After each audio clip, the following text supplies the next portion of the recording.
Bonjour à tous. Aujourd'hui, je vais faire une vidéo approfondie sur la théorie de Darwin. Parce que je suis tombée sur Internet sur un sondage qui m'a vraiment impressionnée. En 2011, une étude d'Ipsos montrait que seuls 9% des Français adoptaient le point de vue créationnisme pour 60% de pro-évolutionnisme. Pourquoi? Parce que on fait passer une théorie pour une vérité.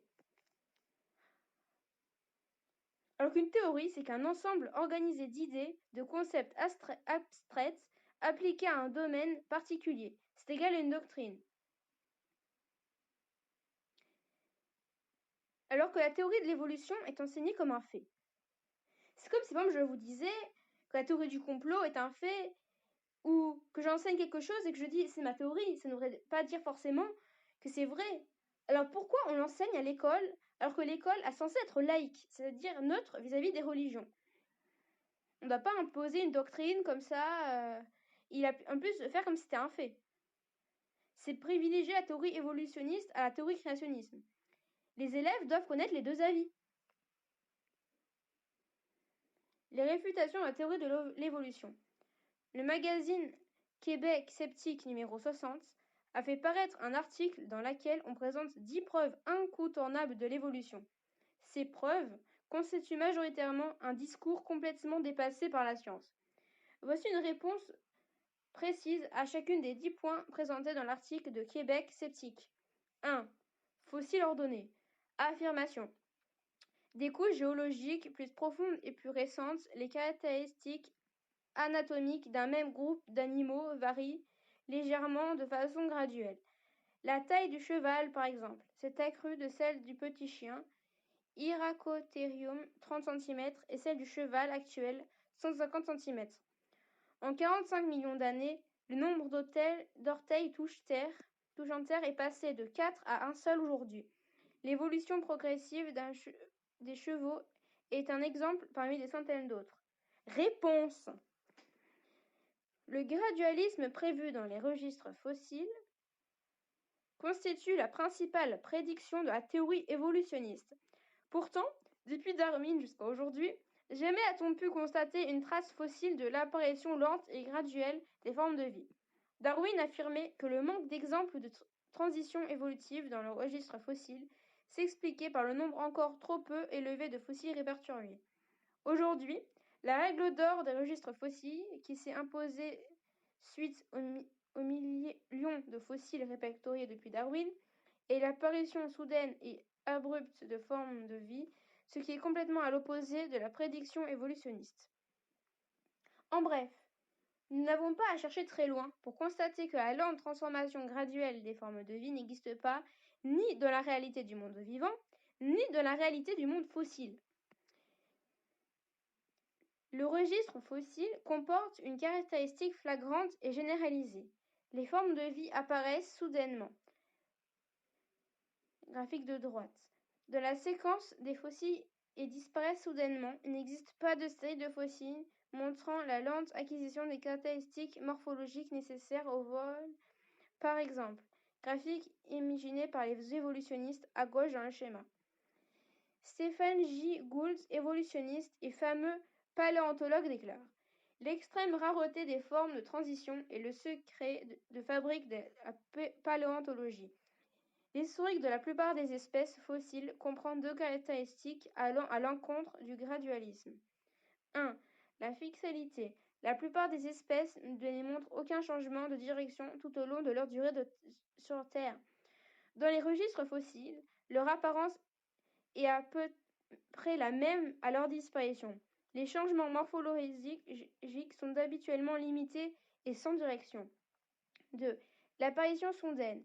Peu importe la zone locale, les espèces n'apparaissent pas graduellement à la suite de la transformation constante de leurs ancêtres. Elles apparaissent plutôt tout d'un coup et complètement formées. Évolution du cheval. Recopié depuis 100 ans du Maniel en manuel, l'argument de l'évolution du cheval est l'une des plus vieilles icônes évolutionnistes. C'est en 1879 que Thomas Huxley publia le schéma d'une séquence graduelle des formes de chevaux. Dans l'American Journal of Science, depuis, ce schéma a été utilisé par tout manuel pamphlet au programme faisant la promotion de l'évolution. Les faits suivants démontrent la grande faiblesse de cet argument. Il n'y a aucun endroit sur Terre où l'on retrouve une séquence de fossiles de chevaux. Les différents fragments de fossiles ont plutôt été trouvés sur les continents différents. De plus, le fossile de cheval, considéré le plus ancien, a été trouvé très près de la surface plutôt que dans des stades inférieures dites vieilles. Les chevaux contemporains de la même espèce varient énormément au niveau de la taille. Le plus petit, Falabella, peut être aussi petit que 43 cm, record du monde. Il n'y a donc aucune raison valable de faire un lien entre la théorie de l'évolution et les différences de taille du fossile de chevaux. Quant aux différents niveaux du nombre d'orteils, encore une fois, il y a des cas documentés de chevaux vivants aujourd'hui avec 2 orteils additionnels. 2. Chaînon présent. Affirmation.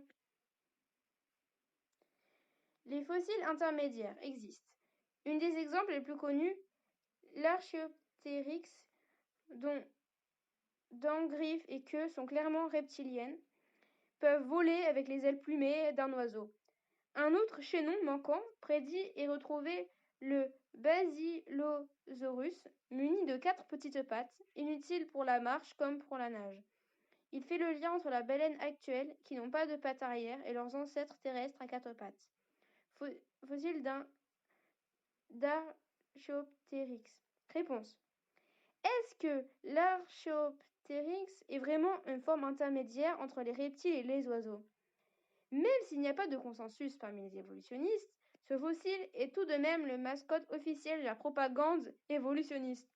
Ceci est suffisant pour montrer la rareté et la pauvreté des exemples de transition évolutive. Ensuite, il est capital de rappeler que l'apparition de la séquence de fossiles de tous les invertébrés complexes, escargots, palourdes, méduses, éponges, vers, branchiopodes, trilobites, etc., est soudaine et abrupte. En d'autres mots, ces formes de vie apparaissent complètement formées et sans aucun ancêtre potentiel dans les stades avoisinantes, ni même dans les registres fossiles. Ce constat est aussi vrai relativement à tous les genres majeurs de poissons. La polémique entourant l'Archaeopteryx est alors futile, puisqu'il s'agit d'un fossile parmi des millions d'autres qui indiquent une conclusion à l'opposé de l'évolutionnisme. De surcroît, l'Archaeopteryx représente simplement une espèce d'oiseau disparu qui ne correspond pas exactement aux critères modernes qui définissent un oiseau, à cause de la présence de dents et de griffes. De plus, il existe 3 autres créatures volantes de la nature. Les insectes volants, les reptiles volants, maintenant éteints, et les mammifères volants, chauves-souris.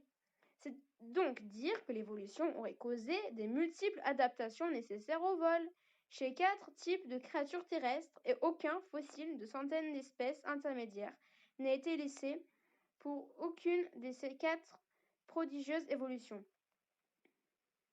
L'argumentation entourant l'espèce fossile Basilosaurus nous renseigne surtout sur la façon tordue avec laquelle les évolutionnistes interprètent des pacotilles. Basilosaurus, qui était de toute évidence une espèce marine à part entière, n'avait pas de pattes contrairement aux allégations évolutionnistes. On identifie sur les fossiles de Basilosaurus les petits membres postérieurs, qui selon les hypothèses les plus crédibles, auraient servi lors de la reproduction. 3. Embryons similaires. Affirmation. Les embryons des vertébrés, morues, poulets, humains, sont très semblables au début, mais divergent lentement à mesure qu'ils se développent, pour être de formes très différentes à la naissance. Leur développement, par exemple, passe tous 3 par la fente brachiale, parfaitement inutile pour le poulet et les humains, mais qui témoigne d'un ancêtre commun, qui avait des branchies. Réponse. L'argument embryologique date de l'époque de Darwin et constitue la plus grande supercherie de l'histoire de l'évolution. Contrairement à certaines fraudes telles que le crâne de l'homme de Piltdown, admise après 40 ans de propagande, les dessins d'embryons de vertébrés publiés par celui qu'on l'a considéré comme le père de l'écologie a été recopiés pendant 120 ans avant d'être admis officiellement comme frauduleux. Suite à cette admission, beaucoup d'ouvrages évolutionnistes continuent d'utiliser intégralement la fraude de ARL comme preuve éclatante. Par exemple, le livre Le miroir du monde de l'an 2000 de Cyril Barrett, professeur de biologie. Même si les embryologistes de l'époque de ARL avaient déjà détecté la supercherie flagrante de cette esquisse, c'est seulement en 1998 que l'aviation française de la revue Scientific American déclare les dessins d'embryons de ARL comme frauduleux. ARL a donné une vision fausse du développement embryonnaire, mais sa supercherie va plus loin. Ces dessins contiennent tant d'erreurs qu'il ne s'était sûrement pas contenté de reproduire des vrais embryons. Monsieur Richardson, un professeur d'anatomie et de biologie de développement à la faculté de médecine de l'hôpital Saint-Georges. Certains évolutionnistes se défendent en affirmant qu'ARL a simplement exagéré la ressemblance des embryons. Il est vrai qu'à l'étape de l'embryogénèse, où la colonne vertébrale se développe, on peut remarquer une similitude entre les embryons de divers vertébrés.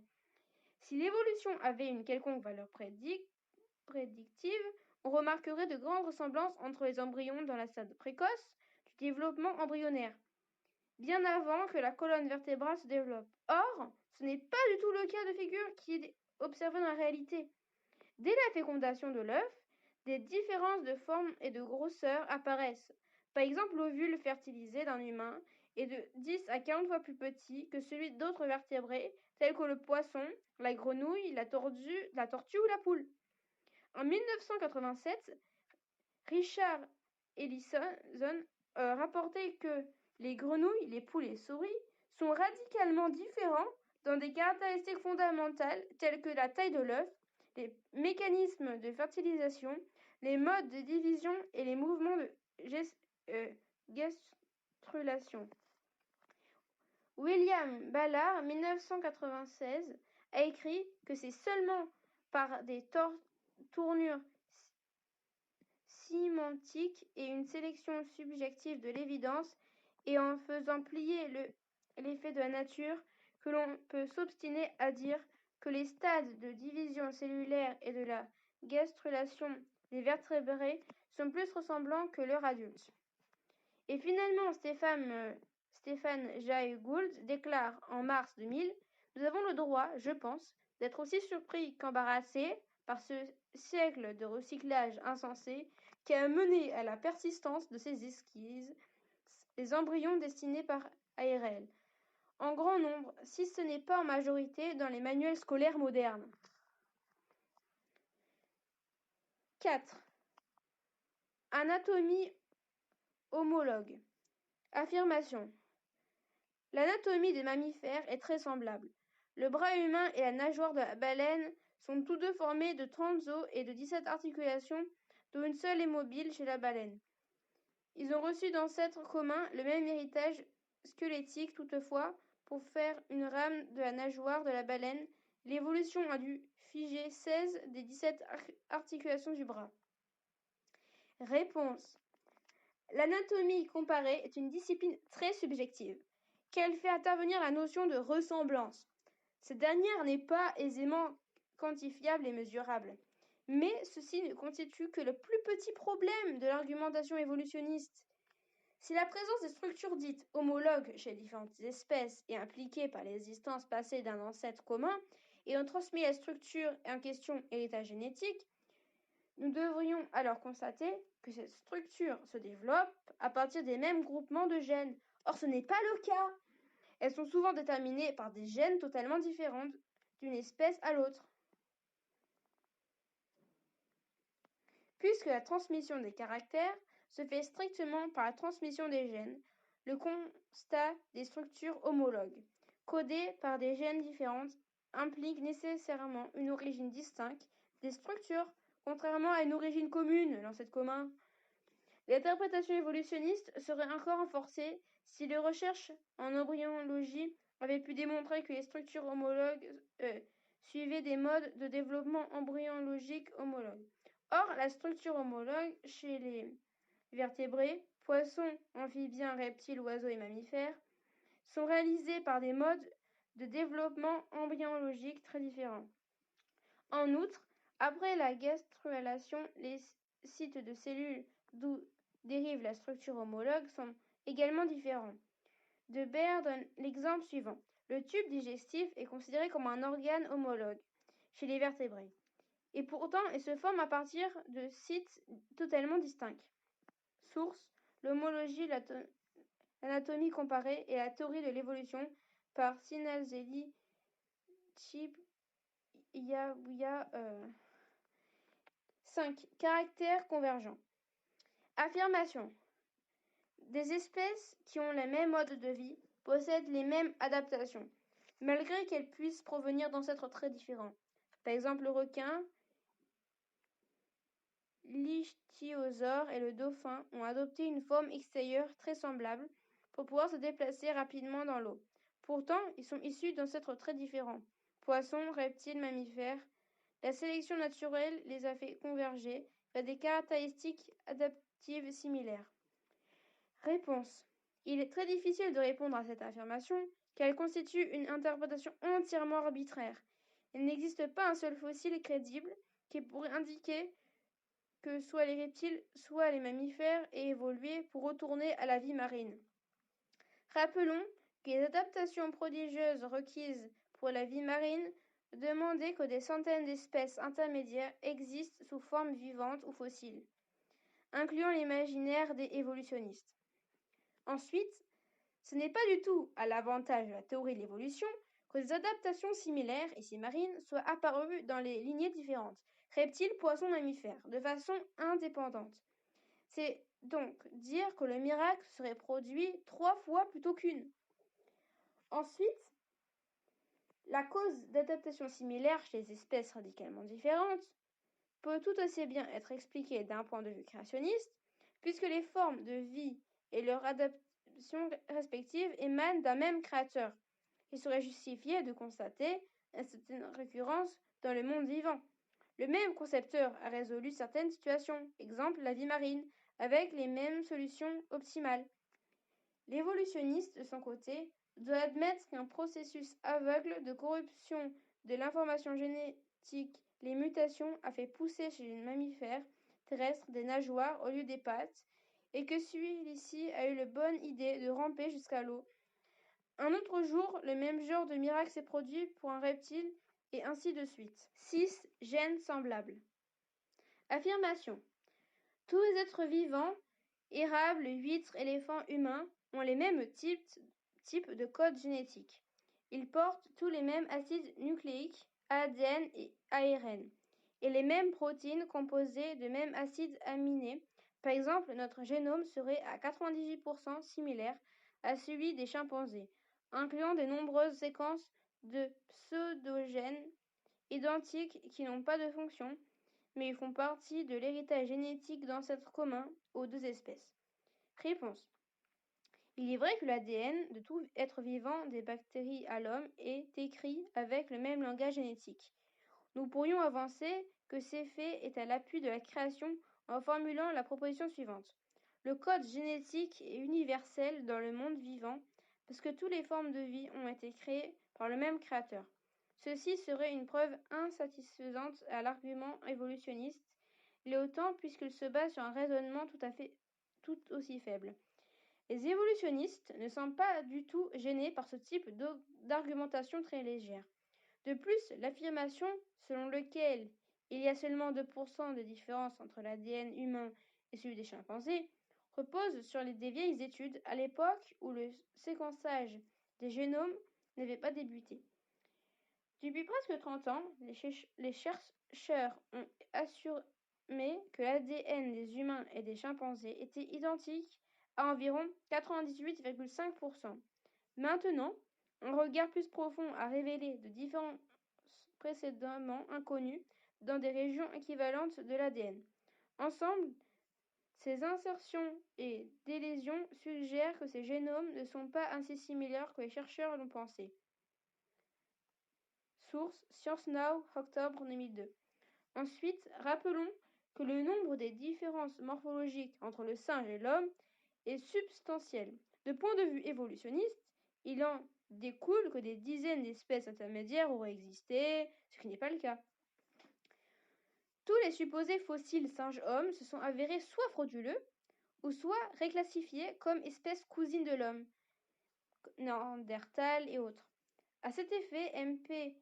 Schutzenberger, mathématicien informatique théorique, médecin généticien, note les faits suivants. Dans une entrevue accordée au magazine La Recherche, 1996, gradualiste ou saltationniste, théorie des sauts brusques de l'évolution, sont tout à fait incapables de donner une explication convaincante de l'émergence quasi simultanée de nombreux systèmes biologiques qui distinguent l'homme des singes supérieurs. La bipédie avec les modifications concomitantes du bassin et sans doute du cervelet, une main beaucoup plus habile avec d'empreintes digitales qui lui confèrent un tact beaucoup plus fin. Les modifications du pharynx permettent la phonation, la modification du système nerveux central, notamment au niveau des lobes temporaux, permettant une reconnaissance fine de la parole. Ces appareils sont de point de vue de l'embryogénèse complètement différentes les uns des autres. De la souris à l'homme sans changement, la séquence des génomes de plusieurs mammifères ont révélé d'autres faits invalidant l'évolution. Par exemple, il y a 481 segments de plus de 200 paires de bases qui sont conservées de façon absolue, identiques à 100%, aucune insertion ni délétion entre la région autologue du génome humain, le rat et de la souris. Presque tous ces segments sont aussi conservés chez les génomes du poulet et du chien. Ceci est inconsistant avec la théorie de l'évolution, car plus il y a de distance temporelle entre l'apparition des deux espèces, comme l'humain, le rat, avec le rat, la souris, le poulet, etc., plus ces gènes qui codent pour des fonctions similaires ont, eux, le temps de subir des mutations positives ou neutres. L'explication évolutionniste qui a été proposée veut que ces régions codent des fonctions vitales de l'organisme. C'est donc dire que les variations génétiques se produisant sur ces régions seraient fatales, donc non transmises à des descendants.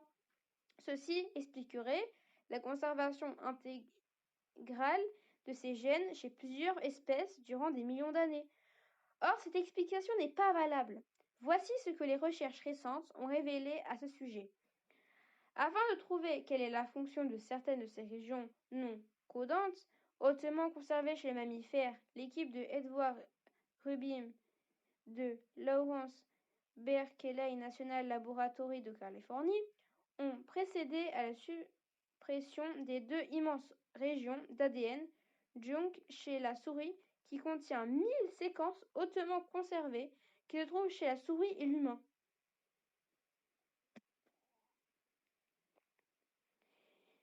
Les chercheurs s'attendaient à ce que la souris présente des problèmes multiples résultant des suppressions.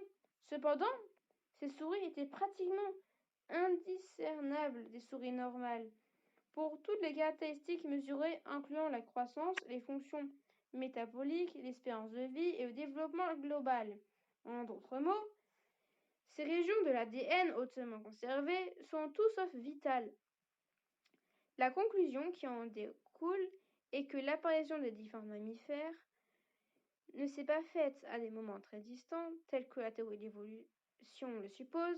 Il est beaucoup plus logique d'affirmer que ces différentes espèces sont apparues récemment et au même moment, scénario créationniste. Si cette dernière hypothèse est vraie, on s'attendrait à ce que des régions de l'ADN non vitales soient presque identiques, étant donné le peu de temps laissé entre l'apparition de la souris et celle de l'humain pour que les mutations aient effectué ces régions. Or, c'est très exactement ce qui est observé. 7. Sélection active. Affirmation. On peut constater les sélections naturelles et actions aujourd'hui en observant des bactéries qui deviennent résistantes à nos antibiotiques. Ces bactéries mutent constamment et rapidement. La très grande majorité est tuée par les antibiotiques. Une mutation providentielle permet parfois à certaines d'entre elles de survivre et de se multiplier et deviennent alors résistantes aux antibiotiques utilisés. Réponse. Cet exemple d'évolution en action est le plus cité actuellement dans la littérature évolutionniste. Il s'agit d'une réalité, ce qui est rarissime dans les discours évolutionnistes, et du surcroît, il est bel et bien question de mutation génétique dans de rares cas de sélection naturelle et de survie. Particularité des bactéries.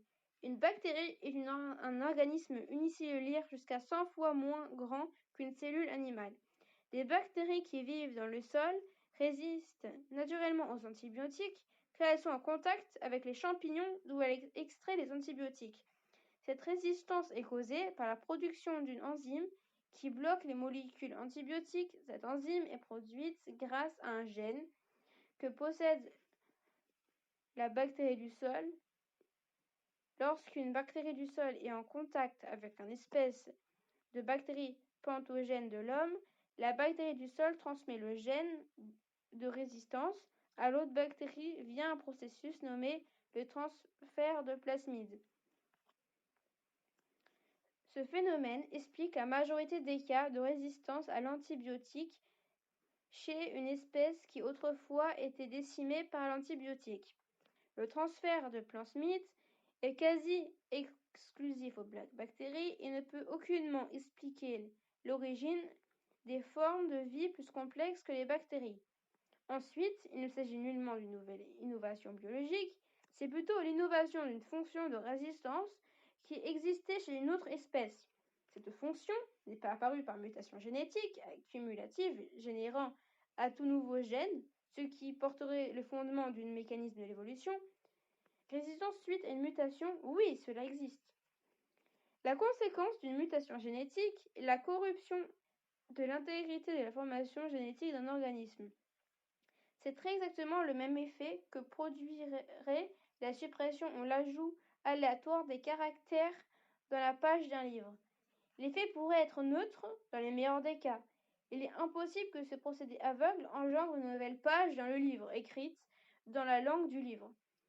Et ce, en respectant les règles grammaticales et constituant d'un même coup une suite logique à l'histoire du livre, à l'endroit exact où l'insertion de la page. Pourtant, c'est très exactement ce que les évolutionnistes avancent pour expliquer l'origine de tous les gènes produisant tous les caractères d'un vivant. Cerveau, œil, nageoire, ailes, écailles, système de reproduction, etc. Des innovations dépassent les technologies humaines équivalentes.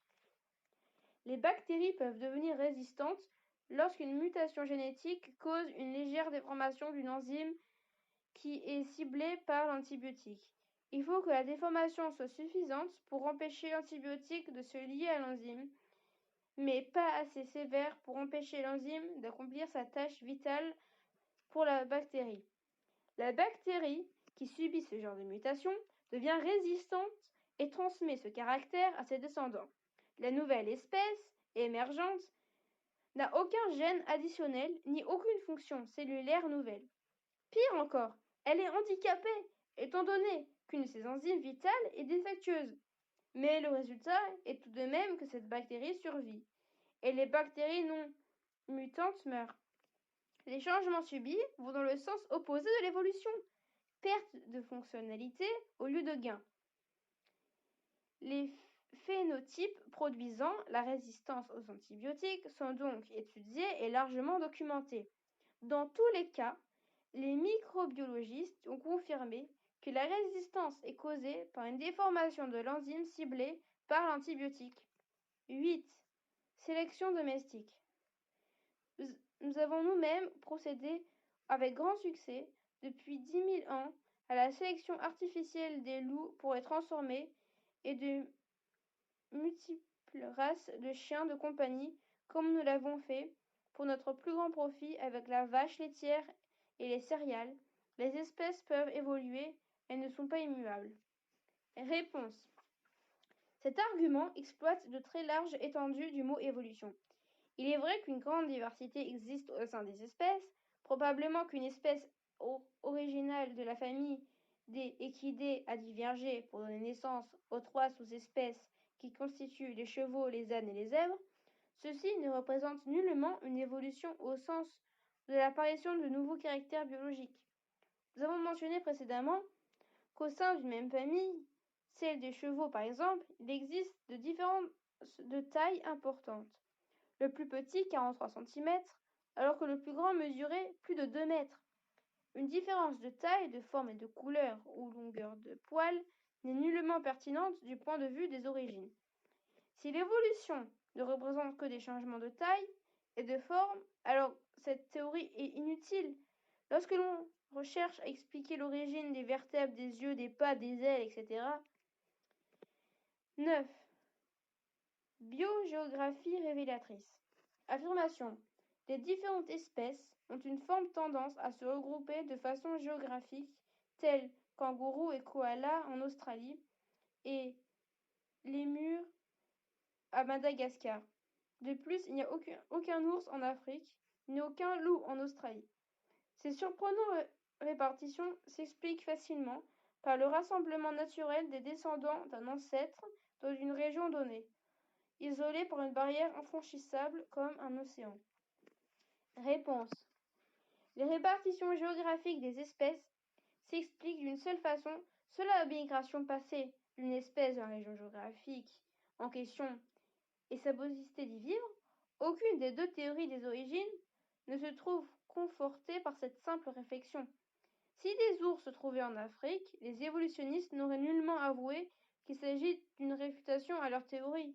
Ils auraient tout fait de trouver une raison et une explication de ce phénomène. Ce type de raisonnement, que l'on colle sur les données a posteriori, ne vaut rien au terme d'argumentation. 10. Dérive continentale. Affirmation.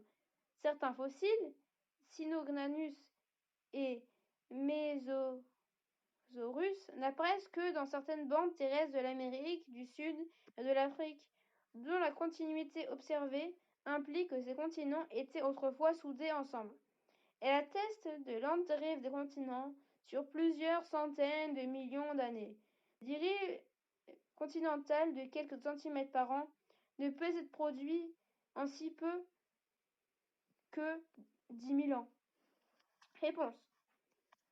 De nos jours, aucun géologue ne conteste que les reliefs terrestres se soient formés par l'effet d'événements catastrophiques.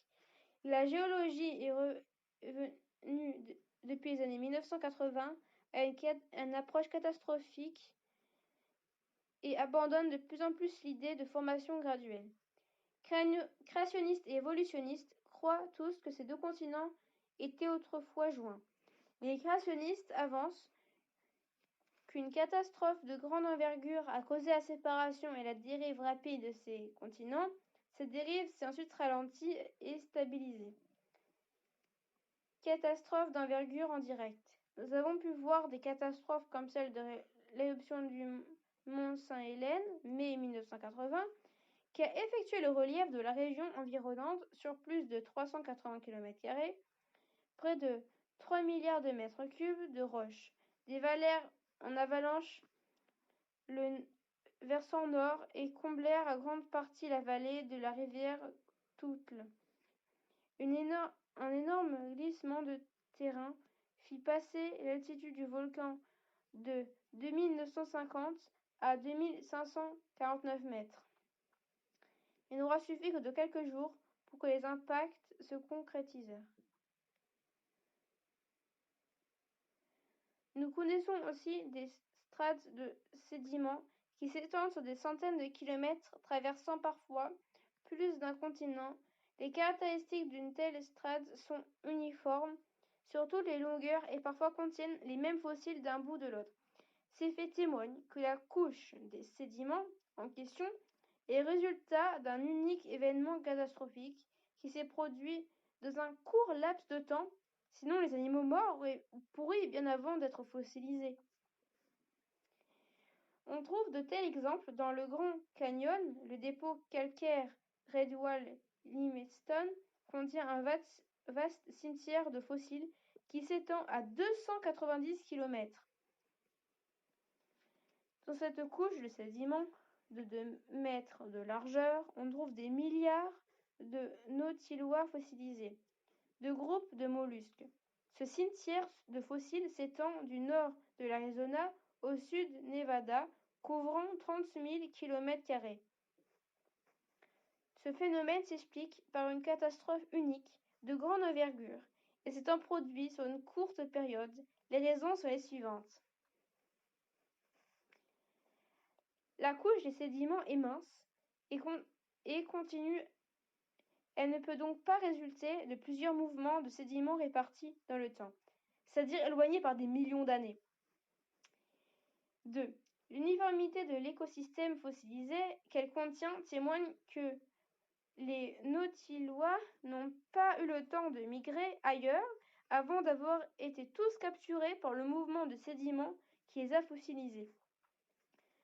Ce ne sont là que deux exemples très documentés parmi une grande multitude de cas observés qui penchent en faveur d'une formation rapide des reliefs terrestres, et ce par des événements catastrophiques. Conclusion. Il est fort étonnant que le Québec sceptique qualifie ces pseudo-preuves d'incontournables. Il s'agit plutôt de faits isolés, une mutation sur une bactérie, un fragment de fossile difficile à classifier, de phénomènes partiellement rapportés et interprétés très subjectivement, les fossiles de l'Archaeopteryx et Basilosaurus, la convergence des adaptations marines. 3. Fraude et problèmes de mise à jour, l'argument embryologique fraude, la similarité du génome singe-homme mise à jour.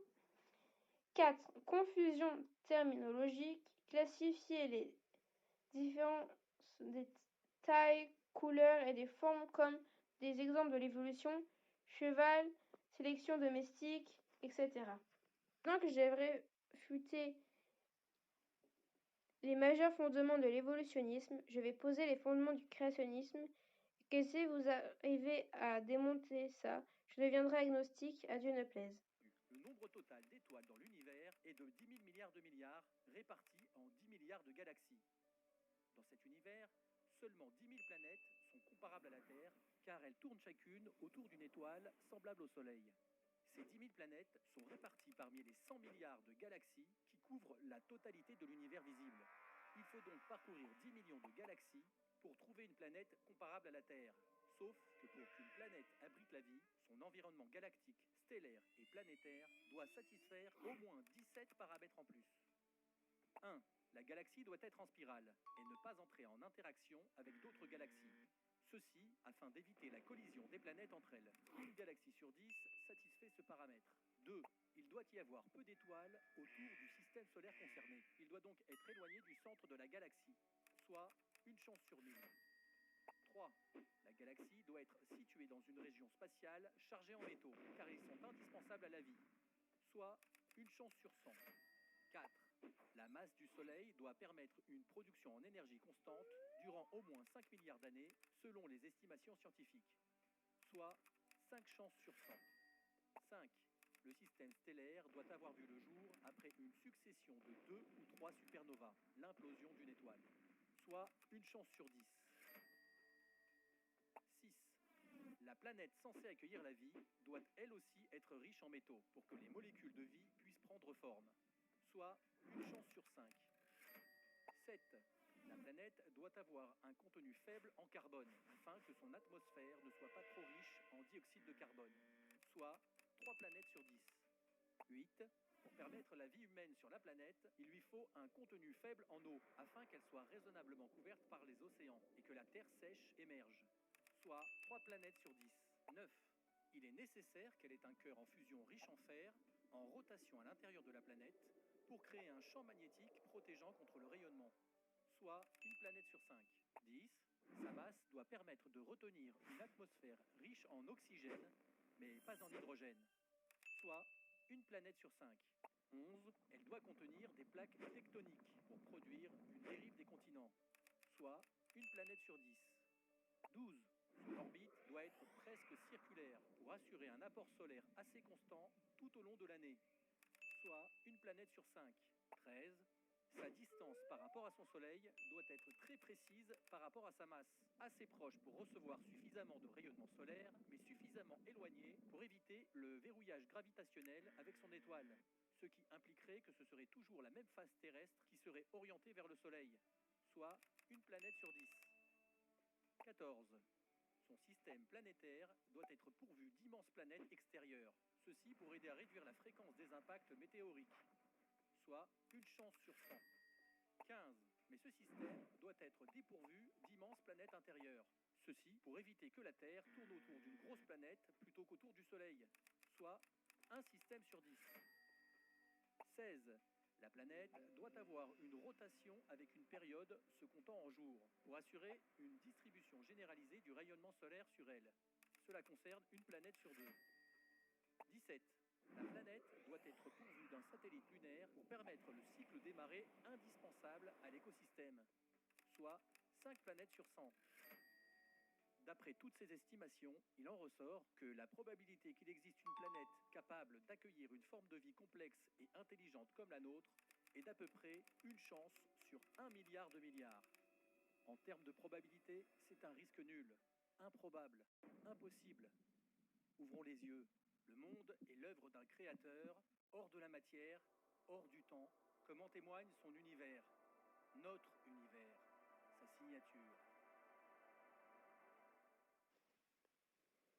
J'ai le plaisir de vous présenter un miracle défrayant la chronique. Il s'agit de l'eau.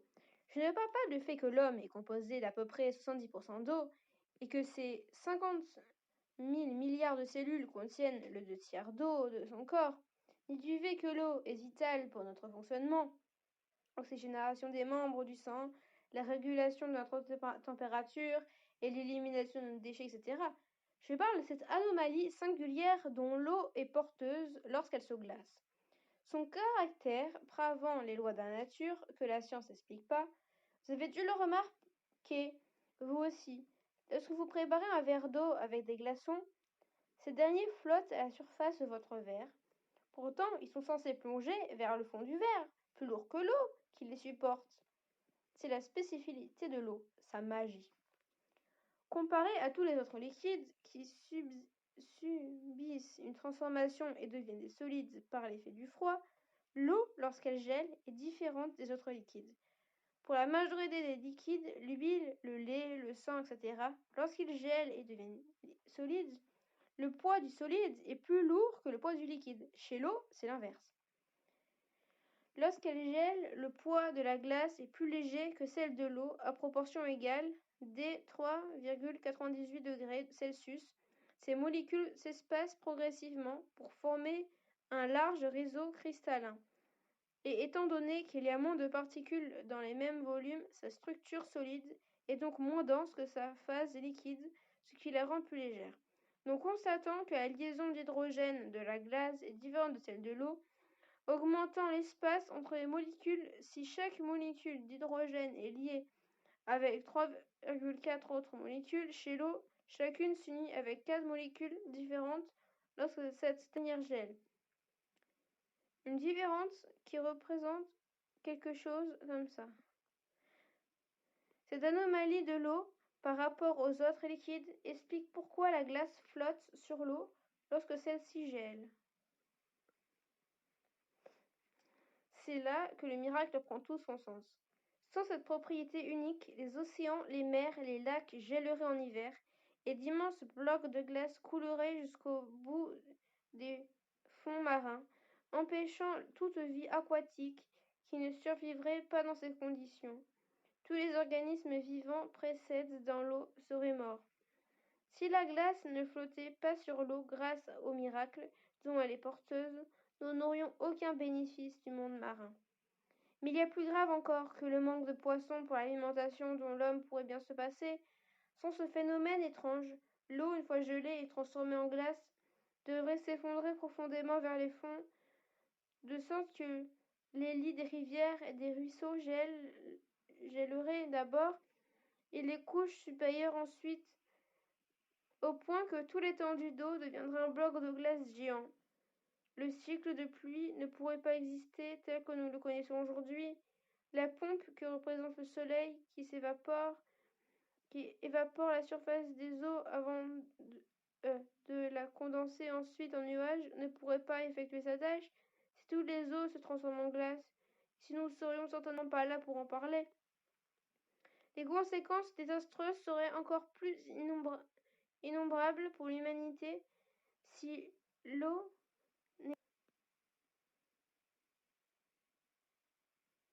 n'était pas porteuse de cette anomalie par rapport aux autres liquides.